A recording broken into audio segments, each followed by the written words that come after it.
Mark Mundy for MMAfighting.com here in New York with Scott Coker, head of Bellator 207 on Friday night, Bellator 208 on Saturday night. It is the semifinals of the Bellator Heavyweight World Grand Prix. Scott, 2 fights in 2 nights. One of them is at Mohegan Sun, Connecticut. The next night on Saturday is at Long Island, Nassau Coliseum. Logistical issues with these 2 cards. Is this fun for you this weekend? Yeah, I don't think. Well, my staff, they're upset at me. They won't talk to me right now. But if I told them I'd take them to Hawaii, I think for the fights. So I think they'll get over by December 15th. But in seriousness, I mean, it just shows you, how good the staff is. And we're a small team. We are not some big, like 300-400 person company. A small team, but they get the job done. We do have a lot of help in the Vicom family, and they have departments I've never even heard of that have been able to jump on board and help. And it's not just having 2 fights. You're talking about 2 major fights, right? Mitrione and Bader, that's a big fight.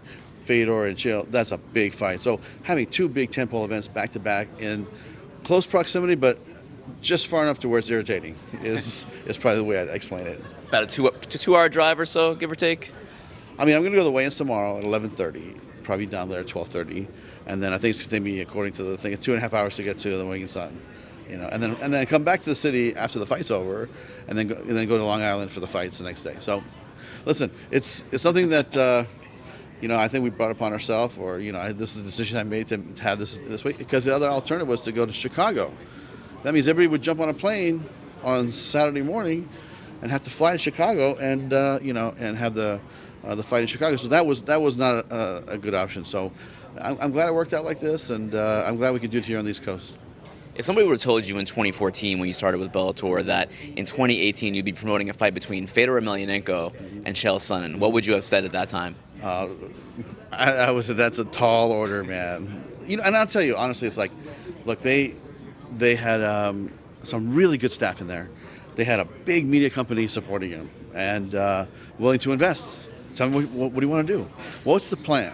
And so we laid out the plan, and the plan was we got to grow this company, and we got to bring in more fighters, and we got to grow some fighters, and this is going to take time. It's going to be a 3 or 4 year process. I even told Kevin, I said, Kevin, this is a 5-year project, because I think it's easier for me to come into a new company and start a new company than jumping on a company that's already made some mistakes that maybe we have to correct.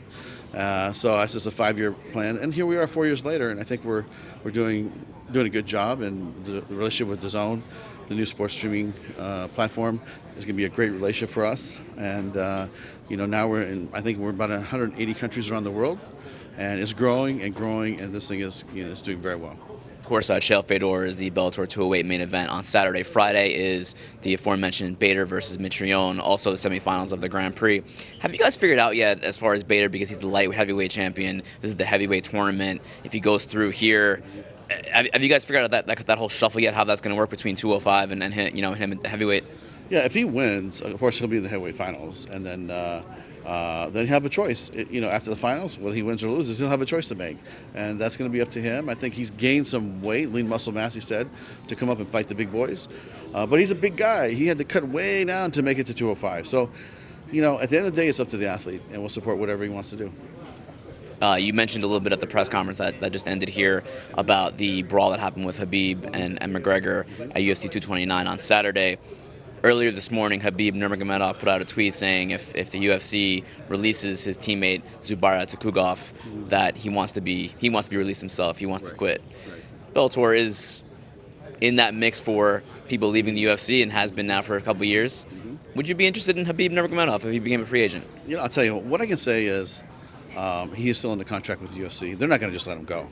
Let's be real. So, for me to comment on a fighter that's under contract that they just had a big event with, probably a big piece of business too, big disaster at the end, but he's still a contracted fighter. So to me, I really don't want to comment on that, because I would view that as a little bit of interference. Does part of you feel for them because you went through something similar in Nashville? Much smaller. No.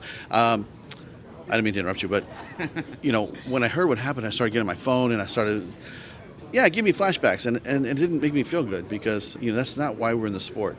And I would say the thing that really disturbed me about this situation was, not only was it in the cage, it spilled over into the concourse and outside. And you've seen all the videos of people fighting. I mean, it just creates this super big melee of street fights, basically, and that's not what this is sport about. Because think about it, it wasn't that long ago that people that fought in the cage, from people that didn't understand our business or how martial arts fighting worked. Oh, he's an animal. He's a cage fighter. He's like, it wasn't that long ago. And so I think, something like that could throw the sport back. And we have to do our best with events like this and the performance. And then, like I said, let's get back to business as usual. Let's have some events, big size, like the ones we're doing this weekend. And hopefully everything's good. And the people say, oh, we can go back to these events and feel good about it because, it's not just about that one event. That's something that I think that, it happened. I'm not sure what the situation was, but it was not good. When Khabib left the cage on Saturday night, he went after McGregor's corner, in particular Dylan Dennis, Yes. who is a member of the Bellator roster. Right. Will you guys be talking to Dylan at all? Will there be any discipline for Dylan Dennis? Well, I don't even know what the whole banter was back and forth. We're trying to find out. And I think Dylan might come to the show Saturday. We'll sit down and have a conversation with him. But we're trying to find out what was the deal. Like, okay, it's passionate. You guys are talking trash. But, how I feel as a promoter is like, look, you were the king. This is your night. You just beat the guy, and now you're the king, right? And then people aren't going to remember that. What they're going to remember is, and I'm not talking about hardcore fight fans or, the industry, endemic audience or the endemic media. I'm talking about the AP Wire, the LA Times, the people that are looking from the outside in going, this is it's like, this is a disaster. And so that's what was on my mind was, now they're going to be, say, hey, this guy jumped. They're going to remember him as the guy that went crazy and jumped out of the cage and attacked another guy. Which, it's like, people say, oh, well, hey, you just beat the guy. This should have been his moment. Now it's not his moment, is how I feel.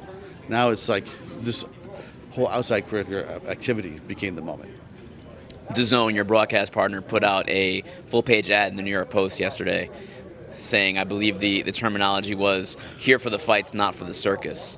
What are your thoughts on that? Okay. Did you see that yesterday? I didn't see the ad. But, hey, tricky marketing, good for you. I mean, look, it's something that happened. We're all going to have to deal with it, believe me. This is going to change some rules and regulations. Like, if you look at what we did when it happened to Strikeforce years ago, on a much smaller scale, I might add, we change our rules and regulations inside the cage. We allow the fighter come in. The fighter's there. We're one corner guy. That's it. We don't allow multiple people inside the cage. And we made some, and they're going to have to make some changes. And we're going to probably have to make some additional changes to add additional security because, something like this, we have to make sure it never happens again. As an industry, as a sport, not just as a league, in a particular league, just as an industry, we have to make sure that we support, changes on that. Before any of this happened, I think it was last week when there were some issues going on with UFC 230, you tweeted a GIF of Kermit the Frog drinking some tea. What was that all about, Scott? I have no comment. I can't comment on my social, but it's all in fun, and it's just it's all in fun. It's all just humorous. You guys at Bellator had a situation with McGregor jumping into your cage and getting into it with referee Mark Goddard. I mean, could you almost have foreseen something like this happening a little bit? Were things getting a little bit out of control in that whole situation between him and Khabib as well? If you look at that situation and the lead up and the build up and the whole marketing narrative of this whole event, now I get it. Now you see why this. But to say that the marketing narrative had nothing to do with the outcome of what happened, that's irresponsible because it did. In my opinion, it did. And so, I think it's going to change a lot of things, to change the way that, promotions think about the promotion. A couple housekeeping things while we have you, Scott. Rory MacDonald 2 weeks ago lost to Mousasi. It was a pretty one-sided affair with Mousasi doing some damage to MacDonald and possibly injuring his nose that's been broken multiple times. Have you spoken to Rory at all? How's he doing? He texts me probably 10 times a day and say, hey, man, I'm going to be ready. What's my date? I'm like, is your nose fixed yet? He says, yeah, it's fixed. I'm going to be ready. I'm going to start training camp. Then I'm going to go do my honeymoon first. I'm going to come back. I mean, this guy is on me, man. He wants to fight again. And I'm like, slow down, maybe, let's do an evaluation with a doctor after, a month or two, and let's see where it goes. But, man, he is on it. He is, wants to do this badly. So he's looking forward to getting back and fighting at 170, which is where he belongs. Gegard had a tremendous performance. He did what he had to do. But Rory should be fighting in our tournament at 170, and he has a lot of great competitors in that weight class for him to fight. So he's looking forward to getting back in there and doing it. Is that late January timetable that you kind of set out a few weeks ago still on track? For Rory, I don't think so. I think we have to probably push it, 30 days or so. But if it was up to him, he'd be fighting, in 2 months. So I just told him, I said, take your time, and I don't want you to, get injured again. Let's just let it heal and let it, But I think we're going to have to save him from himself once again. is what I think is going to happen. Speaking of the welterweight Grand Prix, another first-round matchup is Paul Daley versus Michael Venom Page. Any idea when that fight's going to happen yet? Yes, we are looking to try to put that together. Mid-January or shortly thereafter. Yeah. And will that specific date? But yeah, I mean, we've been building that fight for a couple of years, and so we're working out with the zone as like, can we do the fight in London or do we need to do the fight here in America? That's something that we're negotiating right now. So give us another week or so, and we'll have a big announcement. Last two things. Any idea what's next for Aaron Pico? Boy, I tell you, he's been stepping it up, and we'll keep doing it and giving him another challenge. Do I have an opponent in mind? No, because I've been thinking about these are great fighters and this is a great event. So, but I want to get back to San Jose on Monday. We're going to go back to the drawing board with all the guys and sit in like our little round table and start hashing out the next set of fights. Final thing, there's been kind of a groundswell of support in the UFC for a 165-pound division, and the UFC doesn't seem to want to do it. Would Bellator be interested in adding that division? We would definitely have a conversation, but I don't think it's just a conversation as to Bellator or UFC. Or I think as an industry, we'd all have to agree. We need to change this as a whole. All the leagues combined would need to change. The weight class, not just us or them. I think it has to stay unified. Otherwise, it's just. Like when I was growing up, boxing had a lightweight, a middleweight, welterweight, middleweight, heavyweight, light heavyweight. I mean, it was only like five weight classes, and now it's like 122, 125, 127, 132, too many weight classes. So I think that we'll sit down, and I'm sure that get maybe Corey and Mark Ratner sit down and start talking about all the difference. If they want to make some changes, then let's talk about it, and then we'll go from there. Thanks, Scott. Thank you. Good luck.